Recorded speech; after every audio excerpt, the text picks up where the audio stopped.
our differences worldwide would vanish if we were facing an alien threat from outside this world. And yet, I ask you, is not an alien force already among us? Exopolitics, paranormal phenomena, and deep analysis of current world events. From somewhere in the desert, between Area 51 and Roswell, blasting across the planet, the Manticore Network proudly presents Veritas, because the truth will set you free.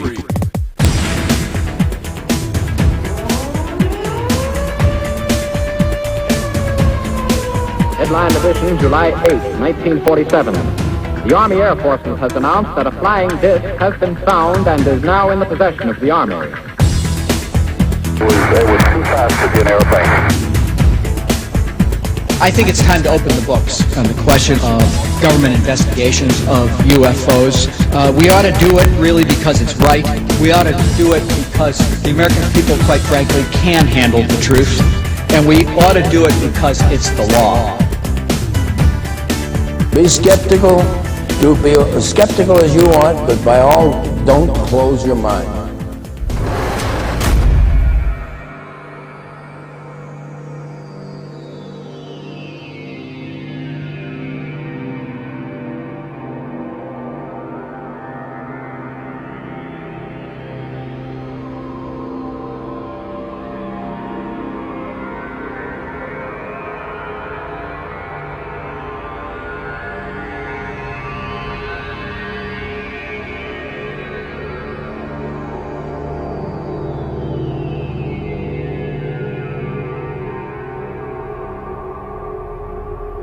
Greetings to everyone around the world, and a warm welcome to another edition of the Veritas Show, where you listen because you don't want to believe, you listen because you want to know. I'm your host, Mel Fabregas, and I sincerely thank you for tuning in once again. This is episode number 17.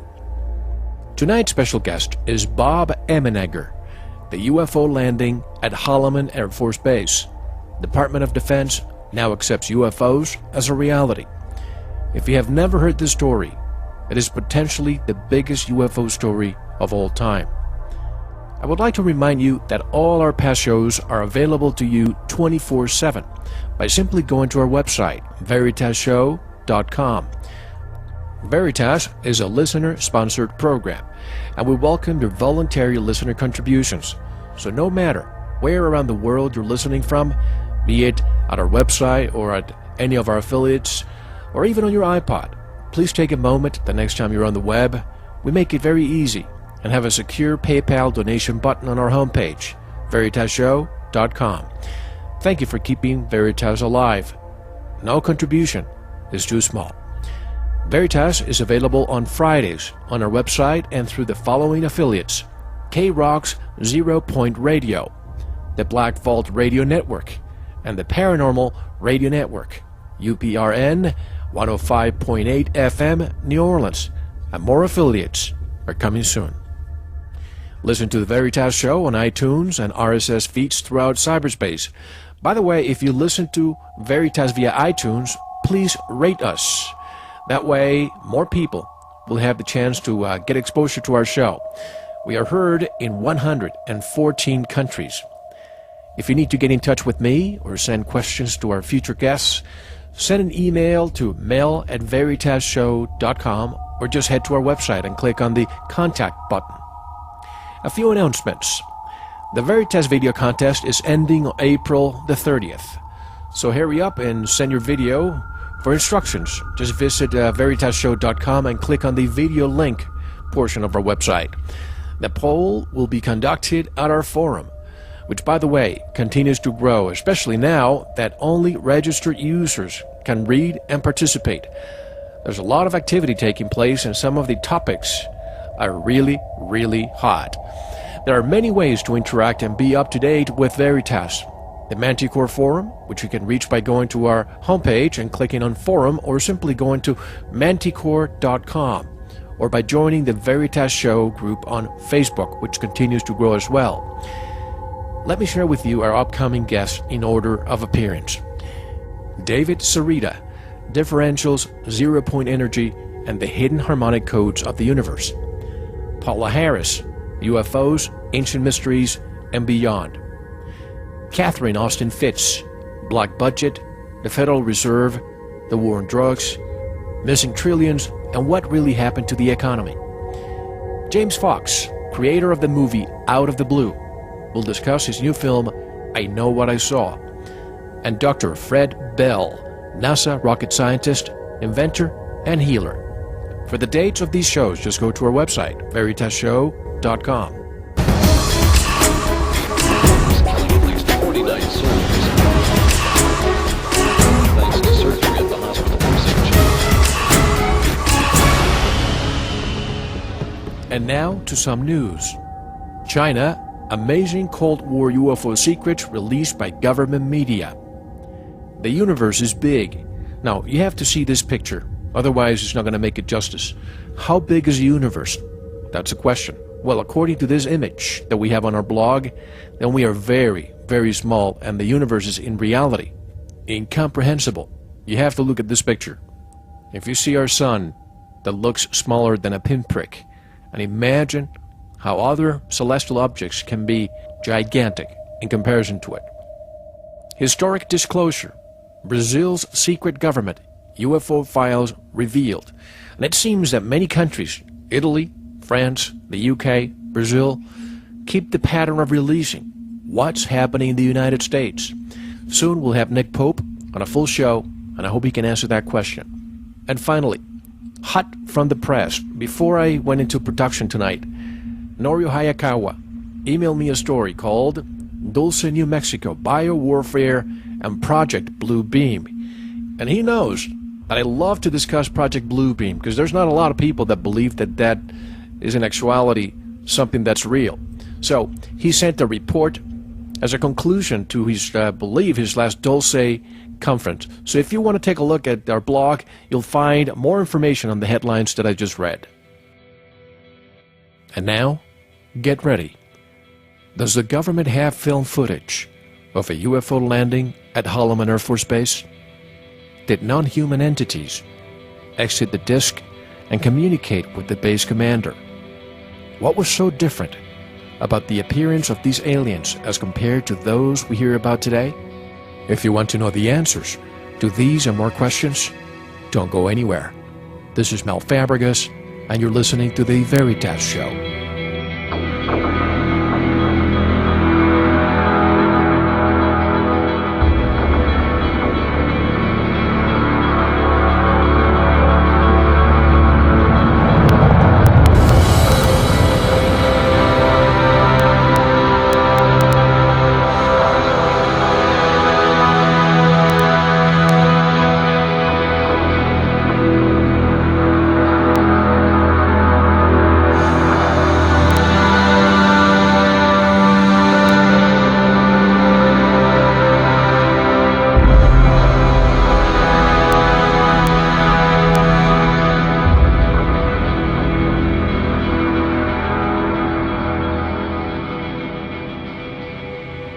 And welcome back to the Veritas Show. This is Mel Fabregas.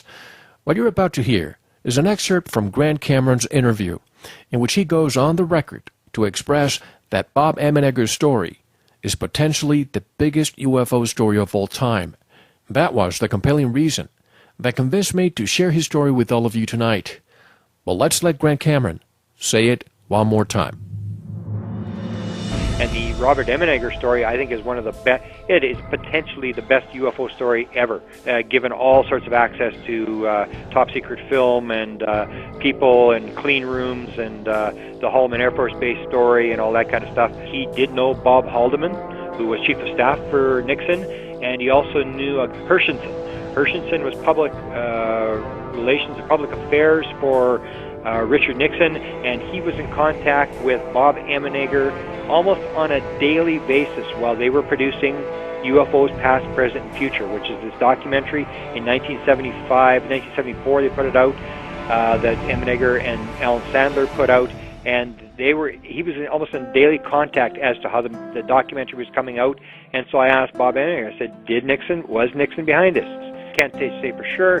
Hershenson was in contact, and he asked Bob Haldeman. He said, this famous story about they had the film, in their possession, that where the alien lands at Holloman Air Force Base. The aliens get out, the generals greet them, they walk down the tarmac to Mars, and all this sort of stuff. And this is all on film, and that Emmenegger and Sandler had the film, and that the last minute the film is pulled back to the Pentagon by Holloman, and that they put about 7 seconds of the film. They've confirmed there's 7 seconds of the actual film in the documentary. So you get these contacts where they're being leaked this material, and at the last minute the film is pulled. Same as 1956 when Disney is contacted, given all the material, and at the last minute they pull all the footage that they're going to do. So the government does have that.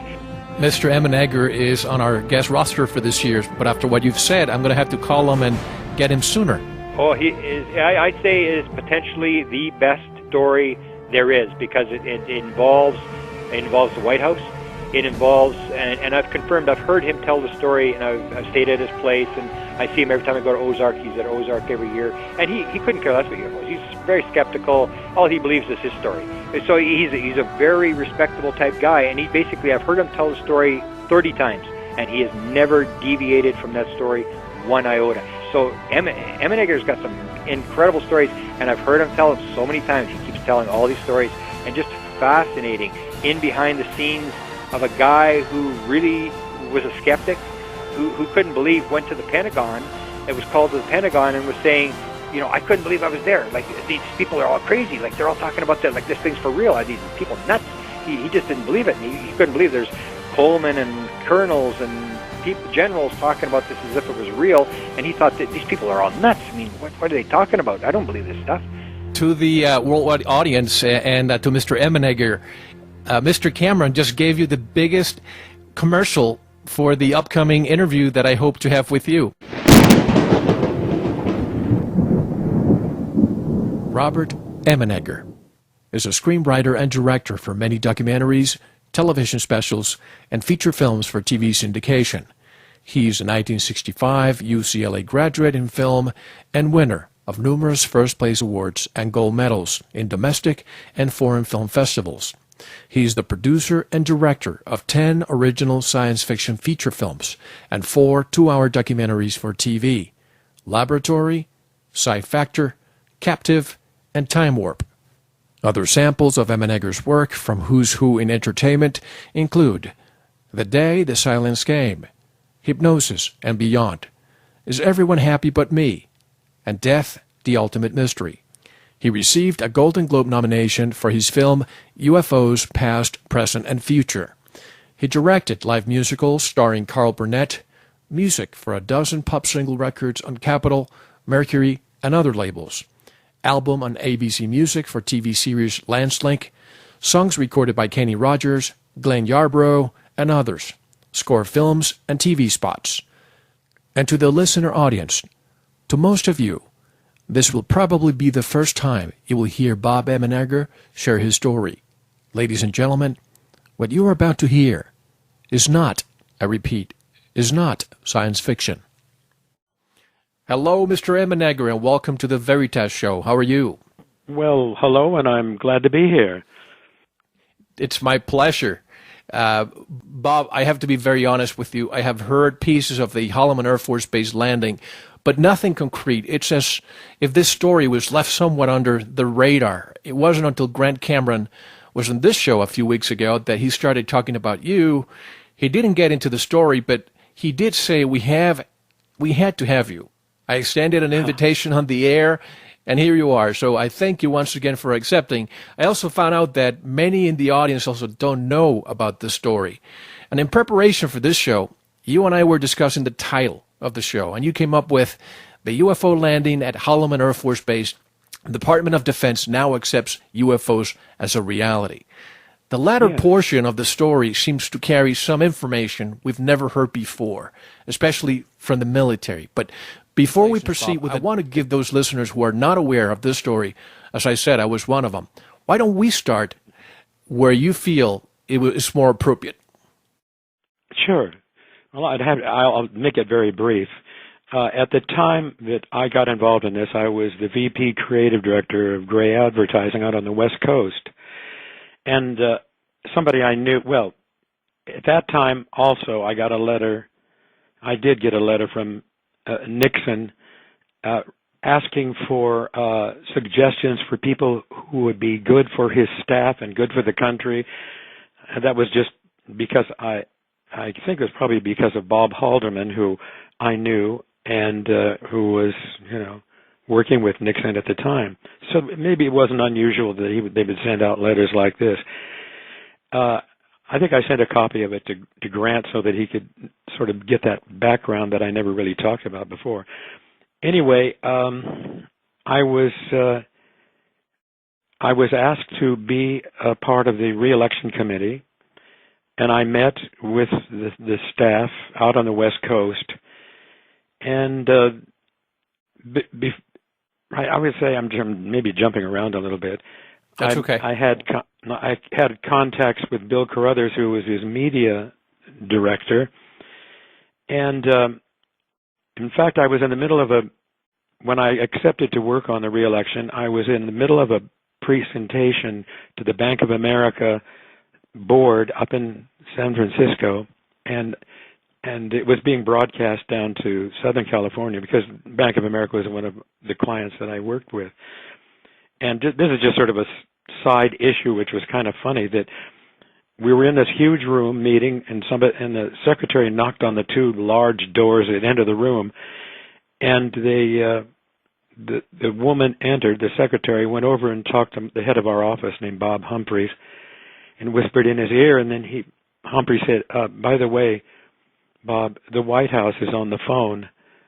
So I got up and left with all eyes watching me as I went out and took the call. And it was really from Bill Carruthers. And it was because they said it was the White House, everybody was, thinking, oh, my God. But he just simply said to me, "Hey, Bob, do you know any good cameramen? We're trying to work on something like that." And I thought, oh, my God, that's not very important news. But so when I went back into the room, of course, everybody's watching, and I didn't say anything about it because what do I want to say? Oh, my friend wants to know about, using the White House is always something that gets everybody's ears. Sure. So about that time also, my partner, Alan Sandler, who's now retired out in Ashland, Oregon, he asked me to write a drug program, a drug film for the Navy that they seemed to have for the submarine guys to identify whether they had an alcohol problem or not. So that was my first contact with anything that had to do with the military, at least at this issue. And then we worked on a NASA Space Shuttle promo to justify the 2 cents it costs every citizen to run the shuttle. I don't remember if that ever went on the air or not. But anyway, then Alan said, let's go out to Norton Air Force Base. There's something, I think that we could probably develop a program that would put DOD in a better light, and I was all up for that. So we went to Norton Air Force Base. We didn't sign in, which is what happened all the way through what we were doing, and met with the heads of DAVA, and I don't know if DAVA means anything, the Defense Audio Visual Agency. That's where all the film depository and all films go through Norton at that time. So we started shuffling through projects that seemed to be very interesting. The Navy had developed three-dimensional moving holography. The Army had a R&D in Maryland where a young scientist was sitting at a computer, sitting quite across the room from a computer, thinking, and the computer would spell out the word that he was thinking. So I think that was probably something to do with an additional aid to those pilots. They have all kinds of things strapped to them, something on their shoulder that tells them about too left, too much right. Bob, and this was what year are we referring to here? This is all in the 71, 72. So that technology was there in 1971, 72. Yeah, there were many things and I was exposed to and a lot of laser work. In fact, maybe there isn't time to go into those, but they were interesting. I was wandering around Wright-Patterson, unguarded, wandered into a room where there was huge jet engine, some scientists, and they were developing 100,000 watts of electricity through the rear jet with a collector.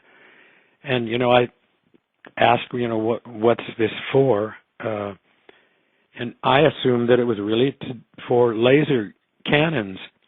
I was later found out that they had experimented with laser cannons, but the quote, what happened was they would burn a hole in the enemy airplane, but it would not explode. So they put it aside and used that energy for something else. I think it was used on the B-2, as a matter of fact.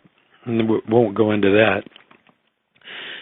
So we were exposed to all of these programs, including a dog program, which wouldn't be very much interest to you guys, but they were training shepherds to do reconnaissance work and guarding. They had little receptors they put on around their necks so that they could sneak into an enemy line and pick up information. It was all very interesting. Bob, were you in the military or related to the military before this happened? I was Air Force Reserve and activated for a very short time. As a matter of fact, I joined the Air Force Reserve along with my friend Bruce Sershenson, who became an aide to Nixon later. So I knew him all through this period.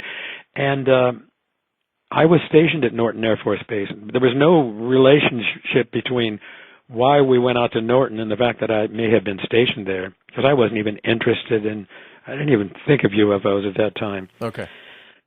So we were also involved with the Dolphin Research Program, which is all Navy, where they were training dolphins to determine different metals. I hate to say why, but that they would ask them, the dolphin, to go up and touch something that was made of iron, then something was made of copper, whatever and they were also training them to retrieve bombs.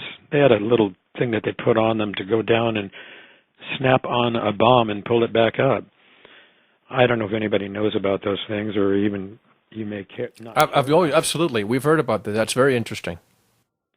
I later on, and I'll tell you about it later, we did some, how do you call it, some work for the Navy intelligence gathering by going out on a dolphin hunt.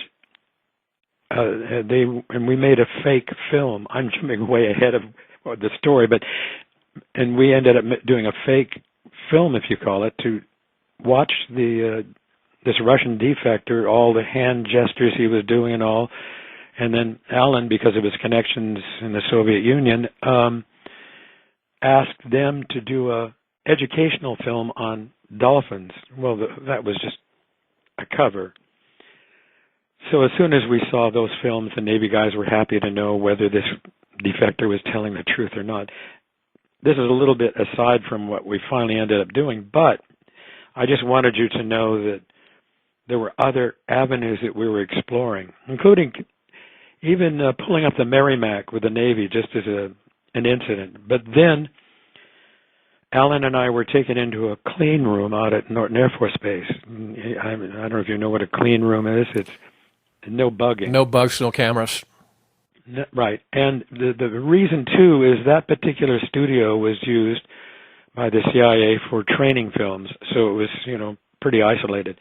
So we sat down with Paul Shartle, who was head of security out there, and he said, what would you think if we told you there was a landing at Holloman Air Force Base of an alien craft, and there's film of it?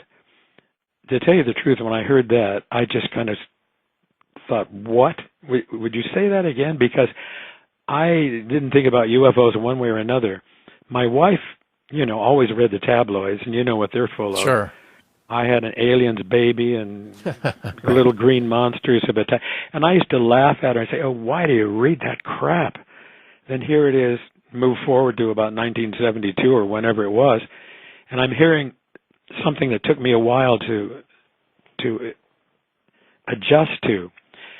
So he said, Shartle said to us, well, you proceed with your project, the other projects, But if you're interested in the UFO story, go talk to Captain, I don't remember who he was, and he'll make an agreement or arrangements with the Pentagon so you can begin your search. But he did say, bury it under all those other projects, the ones I just mentioned to you earlier, because that sends up a red flag to within the DOD. So off we went. We arrived at the Pentagon. My wife used to say, the Bobbsey twins go to the Pentagon. So that, what the heck. She took it lightly. I remember we did not sign in. I think that's called plausible denial. I was going to ask you, why is it that you didn't sign in any time you went to the Pentagon or to any military offices? I cannot. I really can't answer that other than we had kind of carte blanche. Later on, I'll tell you why people cooperated. It puzzled me a little bit. I thought it was great. It's like, here, two young men just waltzing into the Pentagon. And we were waylaid by, I guess it was the Pentagon press in a small, narrow room with, there must have been 3 or 4 guys in just dark suits. They weren't military. And one sitting behind a desk started saying to us, we're very concerned about you getting into this UFO business because what happens is if you start uncovering things, the public begins to phone in to the Pentagon, and that clogs up our lines. And the room was sort of like had fluorescent lights, and I kind of under fluorescent lights and this guy, yelling, I began to think maybe I'm just going to die in this room or something. I really felt that way. Then Alan, who's much more savvy, said, "Look, you guys, we were invited here as the guests, as guests." And they said, "Well, yeah, that's all right, but just remember, don't talk too much about the UFO thing." Well, I don't think they even said that. It's just, okay, everything's fine. Next thing we found ourselves, there was somebody in between who was, if I can remember his name, and it may not be important, he was a Pentagon press guy, I think, although we never dealt with him. We went right up to Colonel Coleman's office, who was Pentagon spokesman, Air Force, and stood out in the hall while we introduced ourselves and met him. And he said to us, the same old riot act, if you come across something that would be dangerous to our national security, or if you saw things and talked about them that you weren't supposed to, he said, you can be arrested and put in jail. And right. And the whole thing. Then we entered Coleman's office, sat down, and he said, look, when years ago when I was piloting a 7-man crew over Alabama in a B-25, he was a very good pilot, by the way. He was no question about that. He said, I pursued a UFO, a disc, over Alabama, and we could see the vortex of dust flying up on either side of it. And he said he put the B-25 up to 250 knots, which is not very fast by today's standards, right, or 350. And he said he couldn't catch it, but it went up behind some trees, and he said that was the last we saw of it. He reported it. He reported what he saw to Project Blue Book, but it was never in any of the records. And the reason probably is here's Coleman is the one who had to present the findings of Project Blue Book to the media, right? Yeah, to the media. So he knew. Obviously he knew. He had a first-hand experience. So that goes to show you that Project Blue Book never released anything of significance. Well, they had 1,200 cases, maybe 12,000. I don't know. It was a huge number that they investigated. But to say that they never released anything of any significance, I thought they did. And at least that's what we concentrated on. Well, anyway, in Coleman's office, he finally said, I know someone that would be of help to you. So we got on the phone and called George Weinbrenner. George Weinbrenner turns out to be the director of foreign technology the spy center for the Airbus. I'm sure you've heard of Foreign Technology. Sure, Corso and yes. Yeah, Corso had a very distant relationship with him, frankly, I found. Anyway, so we went over to the bunker in Wright-Patterson. As a matter of fact, how did I go from... Why wasn't Coleman talking about MiGs and showed you the book from J. Allen Hynek? Was that after? No, that wasn't Coleman. That was George Weinbrenner. Weinbrenner. Okay, sorry. So we went down the hall, which is underground, with cameras everywhere, and I went up to Weinbrenner's office door, went in, and I walked right up to him, my legs right against his desk, and said, "What about the landing of an alien craft at Holloman Air Force Base in the 70s that was filmed?" And he didn't change a beat. It was as if I had said, "Nice weather we've got out here." And then he said, "Well, the Soviets know so much about us because we're a very open society." He said, "We have to go to the air shows and get information about in that way." And he said, "Well, the Israelis, though, did capture a MiG for us, so we could back engineer that and find out what they're doing." And he went to the blackboard and he drew a picture of a MiG 25 or 26, which I thought was kind of fascinating. But I thought, why he never answered my question. The next thing he started on was, the Soviets are ahead of us in weather alteration. He said, and we need to do some catching up on that. And he said, "For instance, I've got some of the best scientists working on counter strategies." So I sat down and he plopped in my lap a book that he pulled off his shelf. And the book opening cover said, "To my good friend, Dr. Allen Hynek." No, it was to my friend George Weinbrenner from Dr. Allen Hynek. And the book was all about UFOs. So without ever saying a word out loud, he knew what I was talking about, but anybody listening probably wouldn't know what's going on. It was sort of like a Kafka play. Right. Asking a question and getting all these other answers that weren't even asked. Did you get it? Did you know what he was attempting to do? Well, he was tempting. He wasn't tempting. It was more than that. He was telling us, "I understand what you're doing." Right.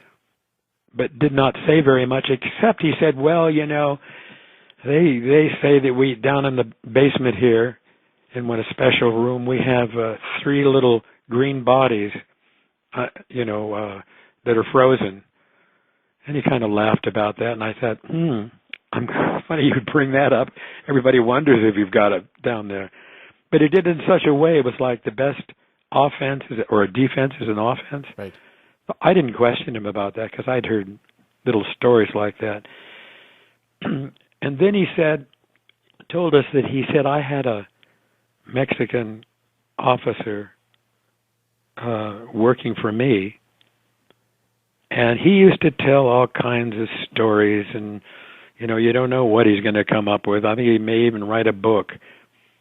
And he didn't say who it was, but the following day, Helen and I got a phone call from Hector Quintanilla, Colonel Hector Quintanilla, who was head of Project Blue Books during a certain period.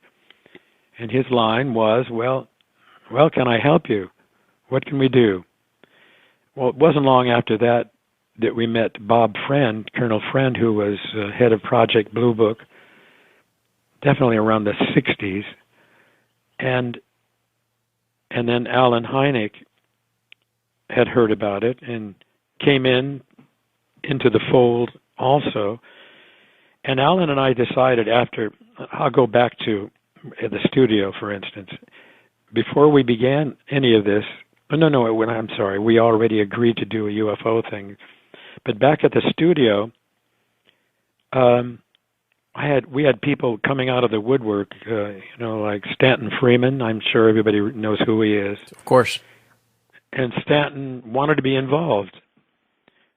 And I said this at a meeting at the X conference. I maybe I shouldn't have, because I really find him a wonderful guy, just a neat guy.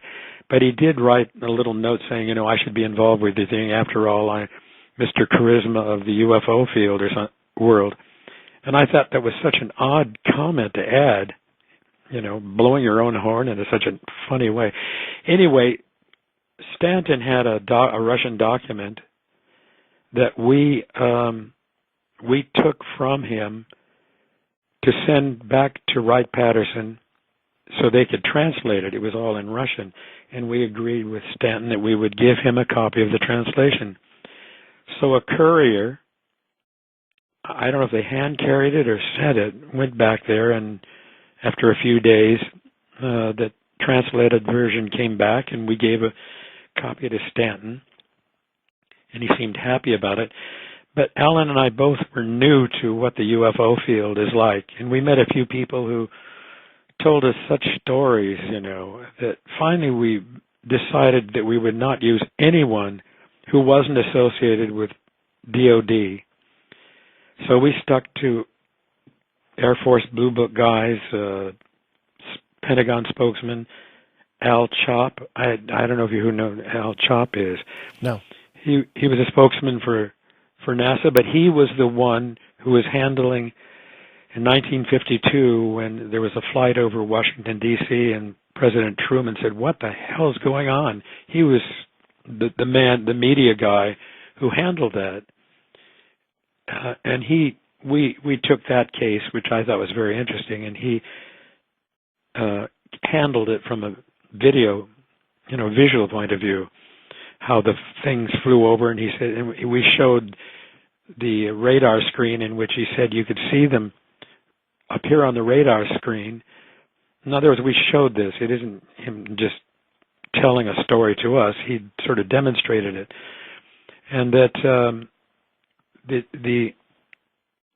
they decided to send up some interceptors.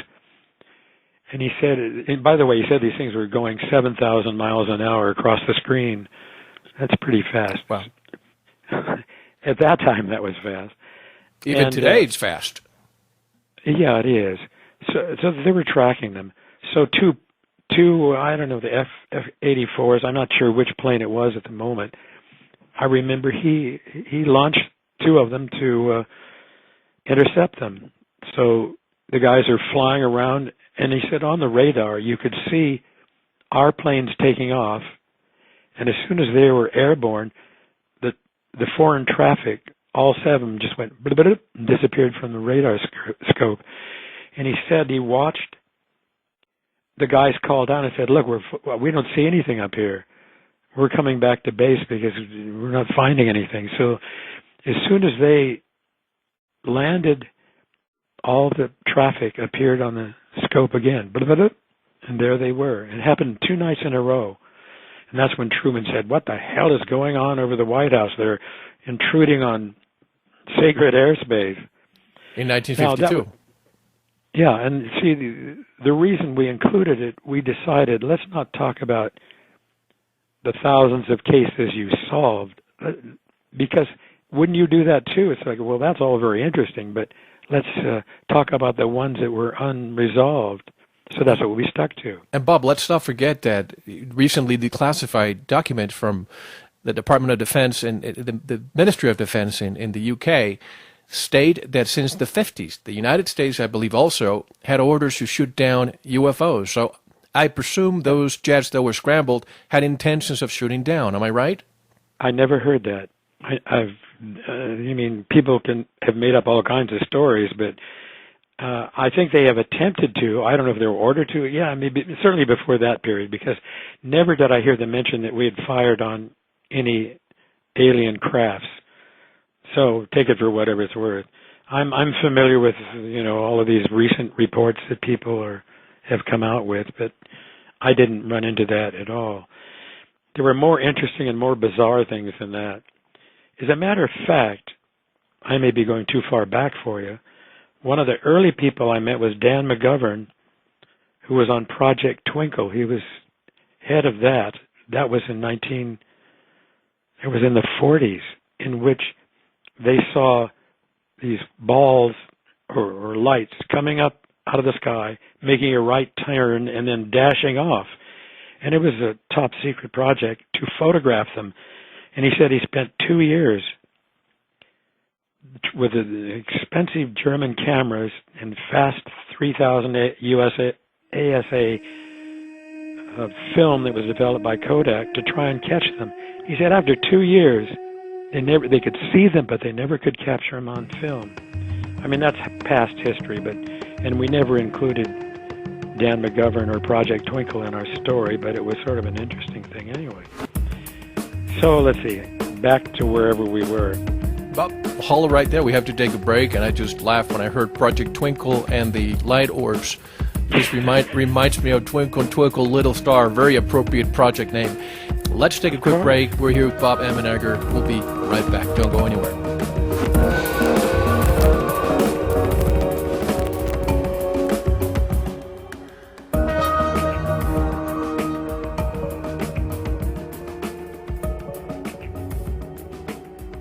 And welcome back to the Veritas Show. This is Mel Fabregas, and I'm here with Bob Emmenegger talking about the UFO landing at Holloman Air Force Base.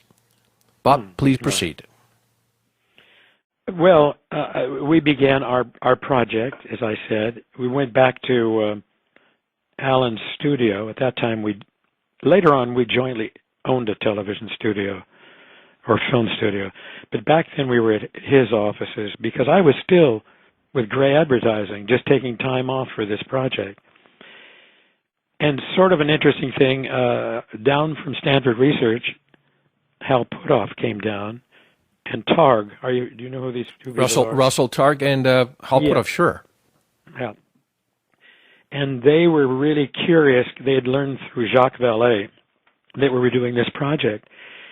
And I got to know them at that time. And as a matter of fact, I still talk to Puthoff often. And he's always wanting to know when they're going to tell us about the landing at Holloman, and like everybody asks.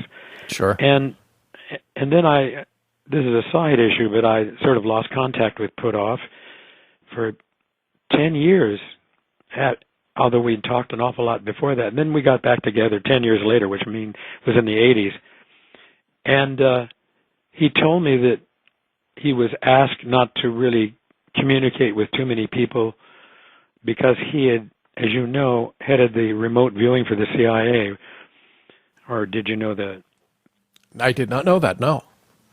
Yeah, so that was his assignment. He spent several years getting the best sensitives and under the patronage of the CIA to remote view. And some of them are pretty remarkable what he came up. I have some declassified examples now, but they were spying on the Soviets. At that time, there was only the Soviets that anybody cared about one way or another. And one of them, I think his name is Pat Price, was tuned in on a Soviet R&D base somewhere in the Soviet Union and drew a picture of the buildings and all. But also he added, at the bottom, he saw a large crane on tracks. So when that came back, Puthoff said that, they said, wait a minute, we know what this looks like but there's no big crane out in front with tracks. But to make sure, they sent up the spy satellite, and there it was, sitting exactly where this Pat Price had visualized it. So that always gave the program a little boost. There are a lot of things that would be fun to talk about, but on issues like that. But that isn't why we're talking about UFOs right now. So someday we'll jump back to the other subjects. So the jets were scrambled. They came back. The objects disappear when they were scrambled. When they took off, then when they landed, they reappeared. Does that mean they left at a high speed, or they just disappeared to another dimension? I think as Jacques Vallée, which I got to know pretty well, he believes, and it seems to confirm it, that they seem to disappear into another dimension. Exactly. And I don't mean woo, but I mean the next one up, maybe 4. And Hynek talked about when things were pulled out like that you could almost hear molecules clapping together where they pulled out of our atmosphere. They vibrate at a different frequency, and that's how they disappear. Yeah, and it's like there's a lot of things that were demonstrated, even with Puthoff in China, that we have very few people who are sensitive enough to almost break the barrier of matter dematerializing and materializing objects from one room to another. But that's not what we're here to talk about. Anyway, back to Chop and Hynek and Friend. I suppose I thought the landing in Socorro, New Mexico was quite stunning. I'm sure everybody knows about it, but maybe they don't. Maybe they don't, so you want to talk about that?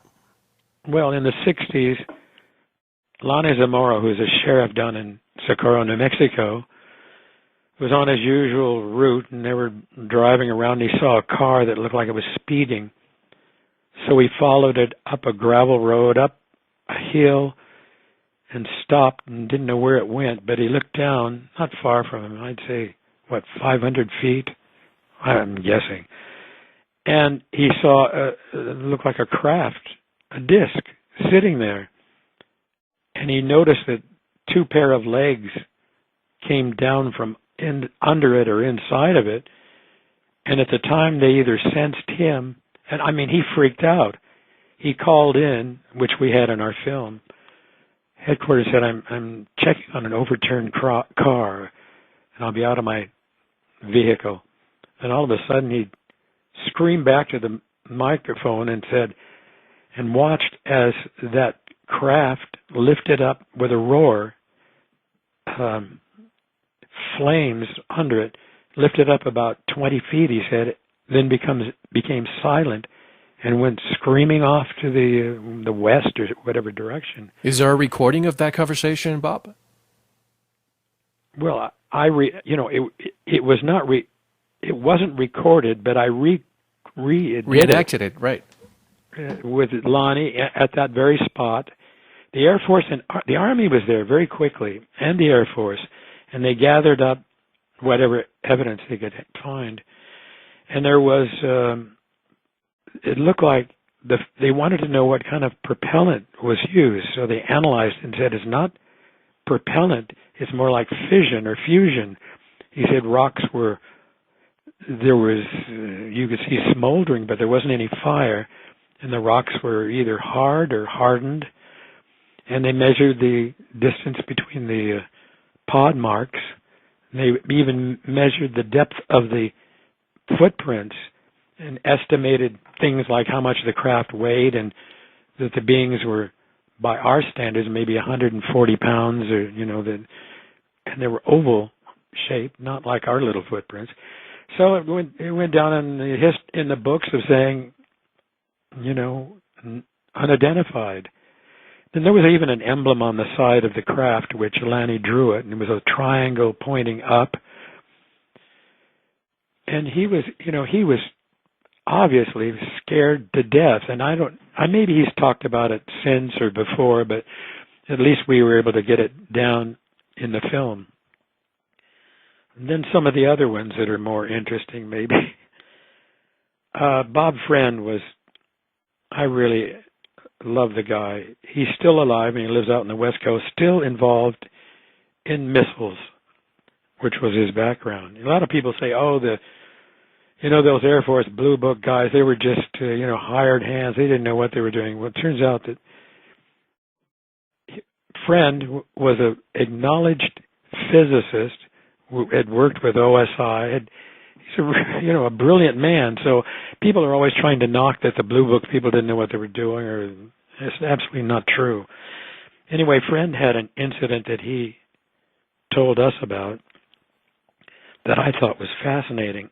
Apparently, the head of the CIA back in the 60s, I don't know, would be Lindahl? No, who would that have been? His name, I'm not a U.F.O. speaker type of thing. I understand. Anyway, so he was curious about a woman who lived in Upper Maine, who, her name, anyway, it doesn't matter who it is. She was, Swan was her name. It's not the same Swan that worked for the remote viewing. There's a woman named Swan. It's not Ingo Swan. No, Ingo, no, this was a woman. I don't know what her first name was, last name was Swan. And so he sent, the CIA Navy guy, sent two of his commanders up to interrogate her because he was curious. I mean, listen, believe me, every branch of the government, whether they say so or not, are very interested in all of this. She sat down and they asked her questions that they said were beyond her knowledge to be able to answer. And she, quote, said, with seeming telepathic help from some alien or craft or whatever it was, answered the questions. And they were very impressed. Then Swan turned to one of the Navy guys, I think his name was Larson, and said that they are willing to answer questions through you. And it's sort of like, me? Well, I wasn't present to know how it went, but she told him to relax, to open his mind, and his partner, the other Navy guy, was intrigued with all of this, began to ask him questions, and he seemed to be communicating with this other dimension or this alien or whatever it was. Well, that word went back to Washington. You know what kind of questions they were talking about? Yeah, I know the questions that were finally asked.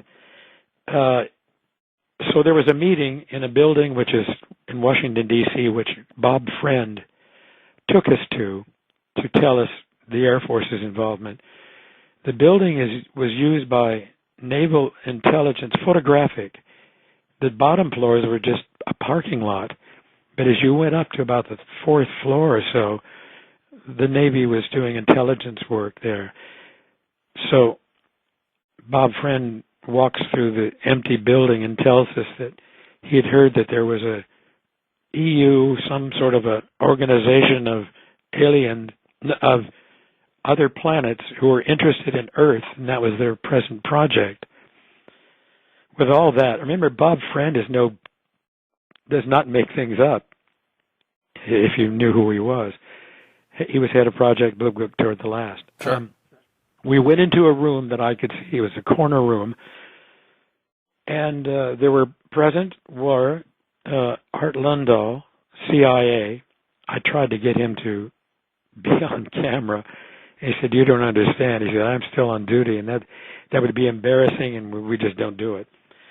So I had Bob Friend tell the story. There was the two Navy commanders, a couple Air Force, Art Lundahl from the CIA, and they asked, I think his name was Larkin, if he would go into a trance and communicate with whoever these beings are. So he went into a trance. The way he described it, his Adam's apple began moving up and down like that, bouncing up and down. And the others in the room asked him to ask questions. I mean, the questions to me sounded as dumb as you can get. Do you favor any nation? The answer was no. It's a good question. Do you favor any religious group, like Muslims or Christians or all? He said, no. Will there be a third world war? They said, no. And they said, can we see your craft? And the answer was yes. Go to the far window and you will get your answer. So apparently everybody got up, and you know, I remember I'm telling this through Bob Friend, and we went to a window that faced the White House because you could see it outside. He said they all went to the window and saw this craft or whatever it was, and the Navy guys called for radar confirmation. Sounds like I'm kidding, but the word came back that that quadrant of the sky was blanked out on radar at the time. So it must have been huge. Well, I don't know about its size, but the fact that if they can control our radar and be not even working, the radar not even working at that time, that means they have some ability beyond us. So that was a friend went to his general and said, look, I'd really like to follow up on this. And he was told, no, don't bother. We'll handle it from here on out. So friend was never able to figure out any conclusion to it. But that had never been told publicly, the thing I'm just telling you now. It was the first time, and they allowed us to tell it. And I use that as an example of if the Air Force and the Navy and the CIA is all trying to cover up something, like we don't want people to talk about it, don't you think that would be rather an embarrassing thing to put out there for the public, admitting that they went as far as trying to communicate with these aliens? I thought so. I thought there was a good example of their openness, like Absolutely. A lot of the things that they talked about. Absolutely. And we talk on this show a lot about the possibility of disclosure, which I seem to be more pessimistic about just because I don't think anybody who's in control would like to relinquish control. But not only that, I think the only way to do this is by giving immunity to those people who have been involved so far. I know how exopoliticians really feel. And when I spoke back at that conference, I felt I was the Lone Ranger because I believed that you're not going to get the Senate or Congress or anyone to acknowledge it or even investigate it, because this was done during Ford's time. There was an incident in his area of which a craft landed, very well described, and he demanded an investigation. And Quintanilla and Hynek presented all the evidence to them. They were satisfied with whatever the answer was, and it was over. Nobody, no one picked up the string and said, wait a minute, we better look into this. I don't believe that you're ever going to get Congress, as much as the exo-politicians believe or hope, will ever do anything. And why don't, and the business about presidents, don't they know? I have a feeling a lot of them have been excluded from any information, but they know the information I'm telling you right now. So I would think that they would be very interested in following up. But as a matter of fact, I don't know if Grant told you, on the 6th, I don't know what the day the 6th is. On Monday, I put a question to Bush Sr., who's going to be here. I had to write it down. They don't like things as surprise questions. But I asked him, I said, with your past association with the CIA, and it is surmised that you, of all the recent presidents, that you would be the most informed on the subject. And the question is, what do you say to that? So I'm anxious to find out if something might happen along those lines. Wasn't he the one who told Carter, sorry, you don't have the need to know, when he was director of the CIA, secretary of the CIA? It probably was. I have not yet any presidents, I haven't met any of them. The only one I knew was Nixon or worked with that knew anything. They were, and the point I got from the military was they don't have a need to know. They're going to be 4-year guys, maybe 8, except for someone like Bush, the senior. There is no reason for them to know, they said. Now, does that mean that they know something they don't want to tell the president? I don't know. I'm just telling you, from my point of view. And now, I can go on with some of the other incidents. By the way, are you going to take a short break? I'll let you know. We did take a break 17 minutes ago, and I'll alert you when another break comes in. But okay. Let's go back to Holloman. Let's go back to when you were contacted and you were with Weinbrenner. Take us from there. Well, Weinbrenner would not even acknowledge anything I was saying. But with a wink, he seemed to know what I was talking about. That's what I found out about guys like him who are, they work with the spooks. They're very much in bed with the CIA. So what you're telling us, Bob, I don't mean to interrupt you, but his office was obviously bugged, and that's why he was referring to MiGs. That's why he opened the book that Dr. Hynek dedicated to him without saying anything. So he was, let's pretend he was just giving you some hand gestures about what you were referring to, but he was talking about MiGs so that if anybody's listening, they'll know, or they will think he's not talking about what you were interested in. Am I right? Well, it was very puzzling. I often refer to it as being like in a Kafka play. Right. I ask one question and get off onto another subject, which I didn't even ask about. And I thought all this interesting information. I thought it was very interesting, but I can't. I don't assume that he was bugged, but yet he is in the intelligence business, Air Force. They're the spy center of the Air Force. Probably of everything else too. So maybe they monitor what he's saying on the phone or in the room. I don't know. He never said anything.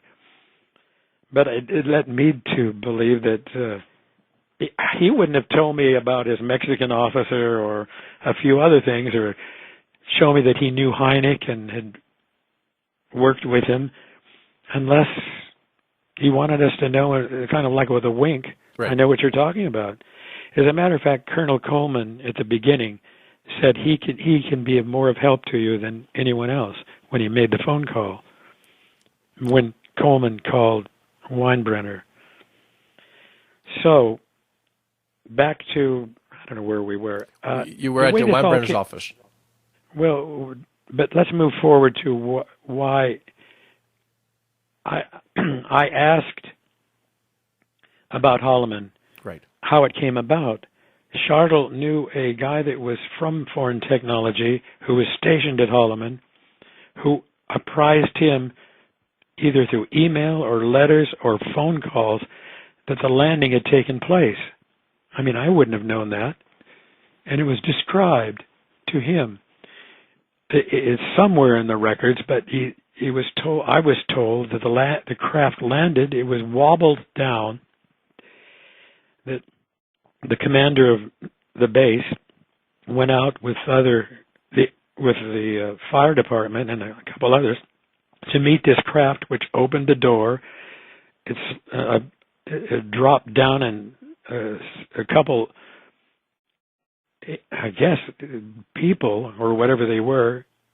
But just before that group went to meet them, did we take any hostile posture or any defensive posture about a foreign craft landing? No. The thing that I can't figure out is when they saw this craft coming down, I think they continue in our own way, warning them, and somehow they saw what the shapes of these crafts were and allowed. There were three, I was told.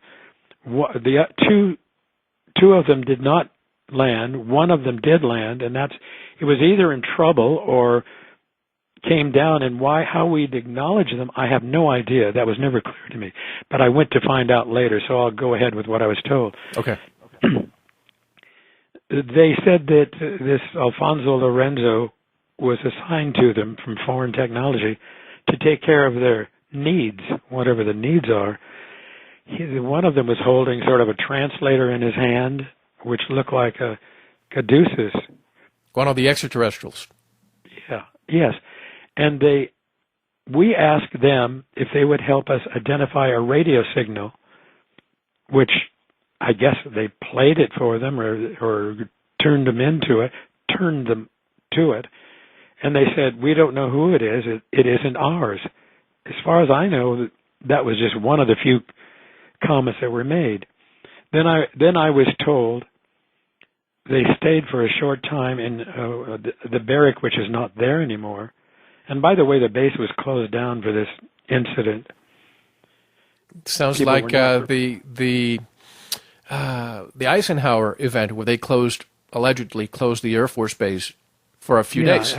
Yeah, that's what happened.